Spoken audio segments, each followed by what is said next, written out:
Welcome to the SVG-TV news for Tuesday, June 15th. I am Khalil Kato with the details. Vaccines are not mandatory. However, legally, the common law with support from the statute laws can be used to impose vaccines at the workplace. This is according to Prime Minister Dr. Ralph Gonsalves, who said that it can happen both in the private and public sector. At a news conference today, the Prime Minister, who recently returned home from Cuba, was asked if persons can be terminated legally if they do not take the COVID-19 vaccines. In relation to the public sector and the private sector, that you can impose the condition that if you don't take the vaccine, you may be terminated. In the case of both public and private sectors, the employer has a right to have a safe place of work, including a healthy place for you to work, an environment for you to work. And this is recognized at the common law.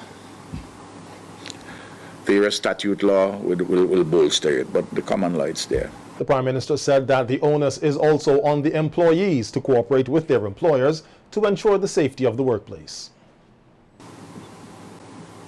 You see, this thing works both ways. If an employee who is vaccinated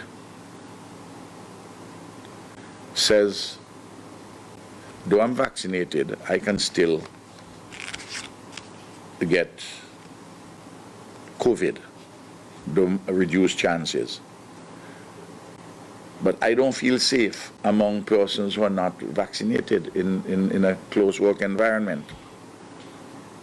Because the science says, and the protocol says, that if you are all vaccinated, you can stay within a particular area, a certain number of you, without wearing a mask.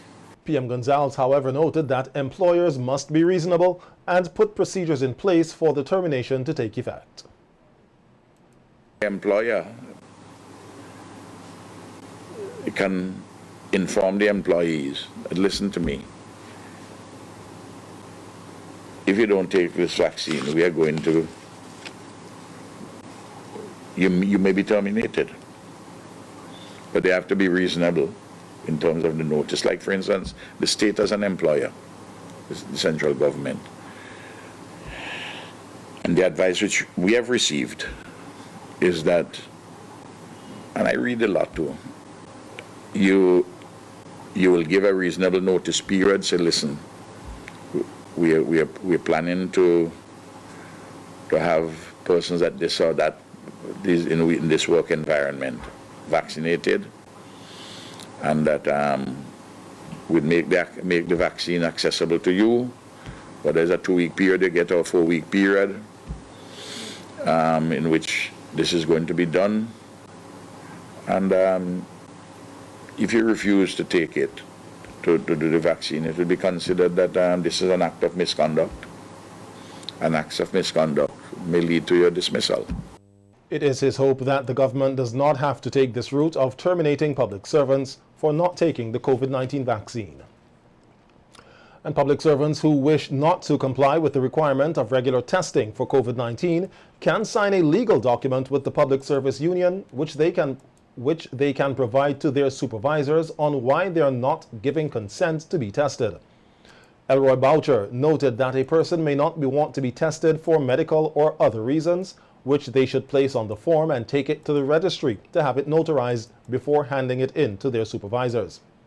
A memorandum dated June 11th from the Permanent Secretary in the Ministry of Health, Wellness and the Environment to heads of programs and units stated that as of Monday, June 14th, all employees of the state who have not been vaccinated against COVID-19 are required to be tested regularly for the infection. The memorandum noted that unvaccinated employees will be required to be tested up to once every 2 weeks based on risk levels as determined by the health authorities in keeping with a directive from Cabinet.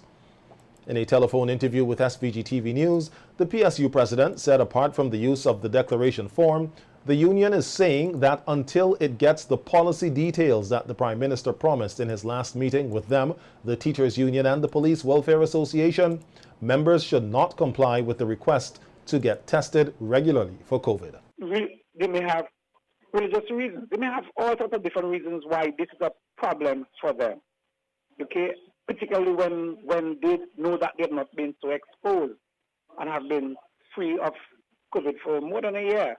So there are different reasons. So you sign this form, and this form again is based on the Public Health Act itself, and you give it to your supervisor.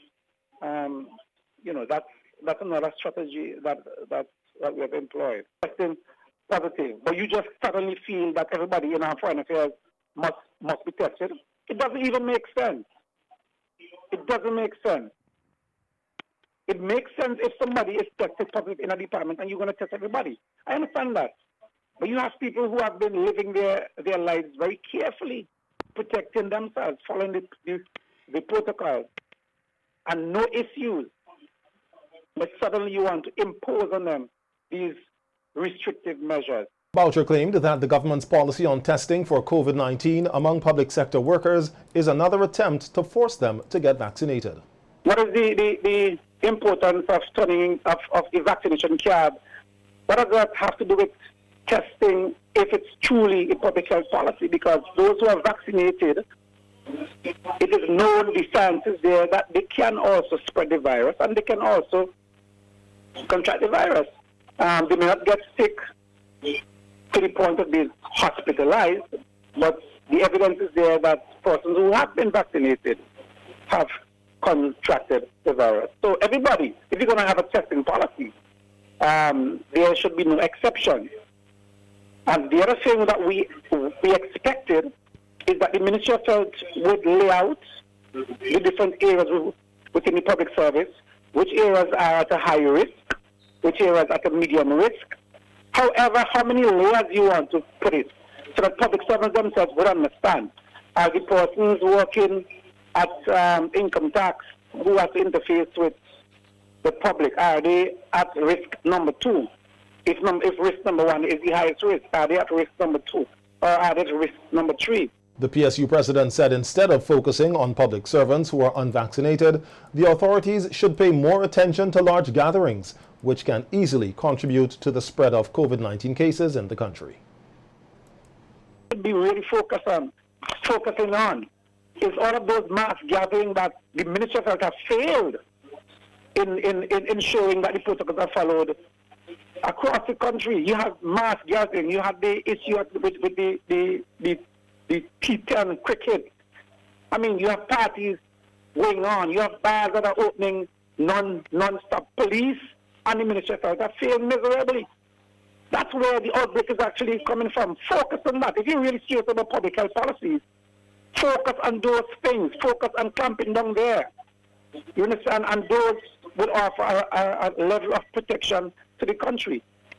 Not imposing this mandatory testing across the public service. Opposition leader Dr. Godwin Friday said the people of St. Vincent and the Grenadines need more answers on the missing firearms and ammunition from the armory of the Georgetown Police Station. He was speaking at a virtual news conference hosted earlier today. We know that officers from the Georgetown police station have been transferred elsewhere, and some transferred from elsewhere into Georgetown. Is this response by the Commissioner of Police a case of too little, too late?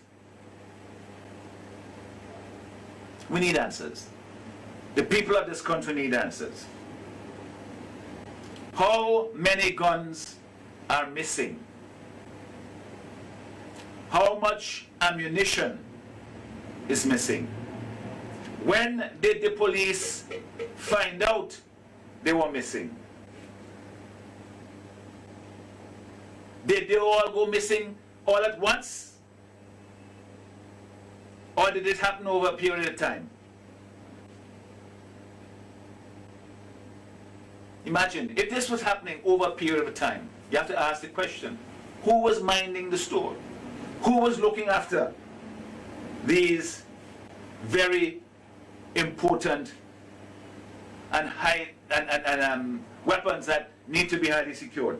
Dr. Friday said the situation is very troubling, especially in a time when there are fears of many worrying shooting incidents resulting in deaths and serious injuries.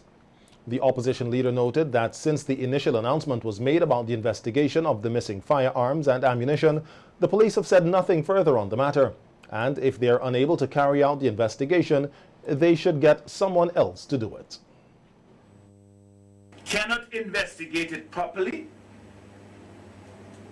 then they must get someone to do it. Public confidence in our police service is paramount for the peace and well-being of our citizens.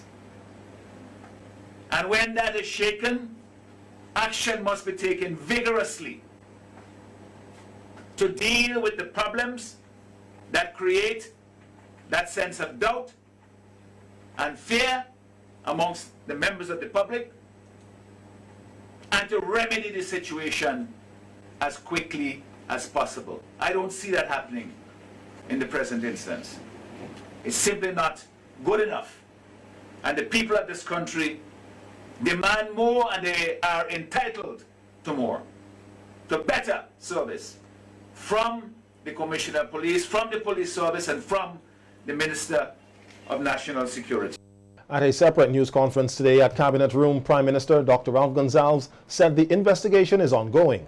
The Prime Minister, who is responsible for national security, said he will not comment much on the investigation as to alert anyone, nor will he comment on the types of guns that are missing, except to say that persons found culpable will be dealt with appropriately. So far as the type of weapons and the numbers, I wouldn't speak to that either, because I consider that to be a national security issue. The Commissioner himself, I noticed, had not specified, and I think that was wise. But I can tell you that the Commissioner is determined, naturally, to get to the bottom of this thing and to seek to retrieve the arms and persons who they get to the bottom of it, for the persons who are involved in this to be dealt with appropriately. In a news release dated June 4th, the Police Public Relations Department said the Major Crimes Unit in the Royal St. Vincent and the Grenadines Police Force launched an investigation into the disappearance of some firearms and ammunition from the armory at the Georgetown Police Station. The news release stated that the investigation was ordered by the Commissioner of Police, Colin John, immediately after the discovery was made. The Prime Minister said he is waiting, just like everyone else, for the results of the investigation into the alleged shooting of Cornelius John. According to the PM, the Constitution clearly outlines the power of the Director of Public Prosecutions, and the holder of that office is not subject to instructions from anyone. Section 64 of the Constitution says, the Director of Public Prosecution shall have power in any case in which he considers it desirable to do so, to institute and undertake criminal proceedings against any person before any court of law other than a court-martial in respect of any offense alleged to have been committed by that person. Section 64(6) says this: in the exercise of the powers vested in him by subsection 2 of this section, that's what I just read, the Director of Public Prosecution shall not be subject to the direction or control of any other person or authority. PM Gonsalves said all parties involved must be treated fairly by the police investigating the matter and the DPP. I'm waiting like everybody else to see the two fundamental rights played out, that is to say, presumption of innocence, and then due process, procedural fairness. And the Commissioner has to be fair to to Ashel Morgan. He has to be fair, and the investigators under him, they have to be fair to Assistant DPP Nelson, and have to be fair to Cornelius John. And the DPP has to assess that in the light of the law, the evidence which comes before her. And she's guided by a prosecutor's, a prosecutorial code. Responding to requests by the opposition leader to have another prosecutor handle the matter, the PM pointed out that it is not within his ability to do so.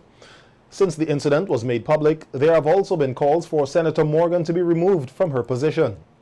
Prime Minister Gonzalez explained the absence of acting DPP Karim Nelson from his post, however, does not apply. The same, however, does not apply to Senator Morgan. And when they say, well, Karim Nelson, step aside. Karim Nelson went on holidays because he's assistant DPP. He doesn't want to be in the same space where the DPP is deciding these things. That's fine. But Ashel Morgan doesn't have anything to do with an investigation. She has no control over the DPP, no influence there. She has nothing to do with the Commissioner of Police. The PM reiterated his call for patience from the public as it relates to the matter, noting that the investigation's completion is near. Pure and fair approach to this thing. I simply say, we will find out shortly what the DPP will do.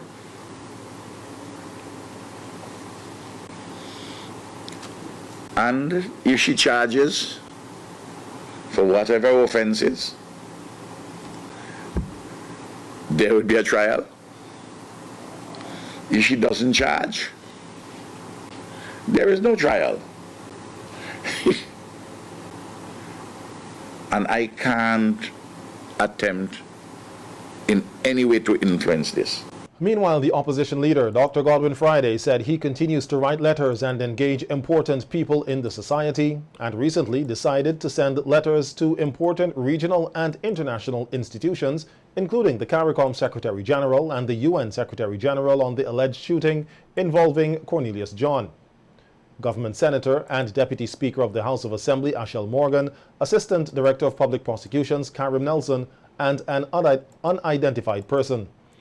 At a virtual news conference today, Dr. Friday said the matter is important to the people of St. Vincent and the Grenadines, and it brings into question how the administration of justice is done and whether the rule of law is applied equally in the country.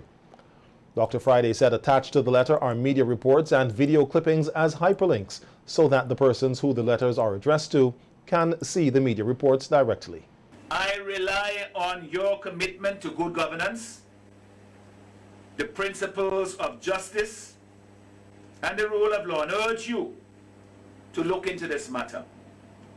We seek to uphold the sacred principles promoted by our laws and democratic traditions, that no one is above the law, and everyone is treated equally by the criminal justice system. Further, as a current member of the United Nations Security Council, St. Vincent and the Grenadines must welcome scrutiny of its own administrative and legal practices to guarantee that they meet the standards of good governance and the rule of law.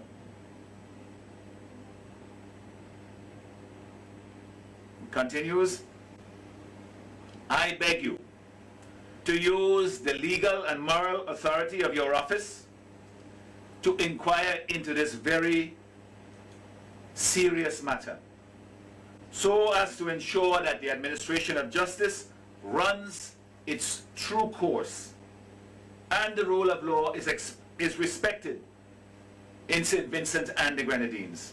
Dr. Friday said that he expects all recipients to respond to his letter. However, if they don't, it is still important that he writes them so that they are made aware of what's happening in SVG, and if the worst should happen, they won't be able to deny knowing about the situation. We cannot rely on the proper functioning of the system, then we are surrendering fundamental rights that are guaranteed under our Constitution, and we run a dangerous course that our country will become one, not governed by the rule of law, but the power of men and women, those who are in high office. We cannot have that, ladies and gentlemen. And this is why so many people have taken an interest in this, to writing in the media, writing in the newspapers, commenting online, and I urge them to continue to do so. And I urge all Vincentians of conscience to raise their voices. It is not enough to simply sit quietly or silently and say, well, at least I am not supporting it. More than 18,000 food packages have been reportedly distributed to persons who returned to the orange zone and, most recently, some communities in the red zone. Giving an update on the distribution of the food packages and other relief supplies at a news conference today, Prime Minister Dr. Alf Gonsalves said that it is a huge undertaking by the Ministry of National Mobilization and Social Development, as well as the SVG Red Cross. Over 4,000 of those were distributed to evacuees returning home, another 3,000 to another source. Right now, social development is delivering in homes 2,500 packages a week. You hear me? And these packages are for 2 weeks. Red Cross thus far delivered food packages for every 2 weeks for 2,000 families. They're doing weekly 300. No, we are doing through social development 2,500. Additionally, love boxes have been distributed and approximately $1.4 million has been given out in cash to displaced persons in over 2,000 households. Those who get in the money, they go in and collecting it at Western Union, you know, because that is how it is organized. Some of that money, well, that money from there is what is among some of the money which we raised with this appeal, you know. We raised, the United Nations appeal has raised over $9 million US already. And it's being utilized for different purposes. We're not spending that money. But the names of the families are provided by social development because they interact with them all the time. 2,000 plus households are expected to receive the cash support until the end of August. Meanwhile, there are still more than 2,000 persons in 16 shelters. Those in shelters are, however, not included in the social services food distribution exercise. 2 Vicentia nationals were arrested and charged on Saturday for entering Grenada without the consent of an immigration officer and failure to submit to a government-approved quarantine facility as part of the island's COVID-19 protocols. The 2 were taken to court on Monday, and as we hear in this GBN television news report, Laverna and Leslie John were ordered to be removed by the presiding magistrate on the first charge and reprimanded and discharged on the second. Reprimanded, Laverna and Leslie John were ordered to be removed by the presiding magistrate on the first charge and reprimanded and discharged on the second charge. The 2, according to reports, are siblings. Both individuals arrived on island via speedboat last Thursday at Victoria St. Mark and was subsequently detained by immigration authorities. During last week's press briefing, Minister for Health Nicholas Steele said Grenada continues to see a growth in the number of persons entering the country illegally, a risky practice that he said can result in a massive COVID-19 outbreak. We are constantly at threat. Individuals are constantly trying to circumnavigate and get around the various restrictions that we put in place to keep us safe and them safe. But still, some individuals try to breach it or believe that they are above it. So we are constantly at risk. Someone successfully came into Grenada illegally from a country where there is right now a significant outbreak of COVID-19. There is no set date as to when the 2 will be sent back to St. Vincent. To date, the number of illegal entries into Grenada has increased to 17. Rose Place fishermen are breathing a sigh of relief following the safe return of 3 of their colleagues who were missing at sea for 11 days. President of the National Fisherfolk Organization, Winsbert Harry, said it has been an eye-opener for the men and encouraged all fishermen to take their lives seriously and prepare well before they venture out to sea. I like to encourage the fisher folks themselves now to take fishing very seriously. Take their life serious. Do not wait on anyone. We ourselves have to do it. Please, before you go out, please get your phone, your VHF radio, your GPS. Please tell a loved one where you're going to fish, because it really leaves a burning concern on the family. Because when you're out there and you're not returning home, people cannot function. Harry is also calling on authorities to address the concerns of fishermen and make it easier for them to access the necessary safety devices and equipment, which he says are very costly. To reach out and help to support the fisher folks. Give us just a start. Even NTRC, I like if they could waive the registration of the VHF radio for us. I'd like to see a system come in place where they could have a tracking device on these boats, that when we go, they will be able to track us. Also, I'd like to see the enforcement of the regulation of having regular checks, that all boats being checked with the fishing tackles, because we cannot really operate business as normal, because we have to see this thing as a business, and we have to see that fishing is very high risk. 2 of the 3 rescued fishermen acknowledged that they made a huge mistake going out to sea without a communication device, which they will not repeat in the future. From this experience, I tell you, I will always try to get myself equipped. I always make sure I got a device going out to sea. Without a device, I am not going to sea. Like what devices you would? A phone, we call them thing, a radio. Because if we have a phone, we won't be sleeping, we won't be out there for 11 days. So I'm learning from my mistake. So next time I know, when I'm going out to sea, somebody have to have something on board. Try to work with as much thing that you could work with, where you know convenience for you out there. And even do not forget your cellular phone. And if you could get a life jacket, you know, a lot of things what is important out there would be good, because a simple cellular phone could make you lose your whole life on sea if you don't have it. Because you don't have no communication on the land when you don't have your phone, so nobody will know where you are. Police are investigating the circumstances surrounding a motor vehicle accident involving PN 363, a black Kawasaki 600 HP motorcycle driven by Ronnie Miller, a 27-year-old resident of Brighton, that occurred at the Caliaqua Public Road on Sunday at about 11:50 a.m. According to investigations, the motorcycle was, while traveling along the Caliaqua Public Road towards Villa, ran off the road and crashed into the Caliaqua police station. Miller, who was the sole rider of the motorcycle, broke both his legs, fractured his arm, and received multiple bruises and lacerations about his body. He was subsequently rushed to the Milton Cato Memorial Hospital to seek medical attention. Police say he is reported to be in a stable condition. However, the motorcycle was severely damaged. The police say investigations are ongoing.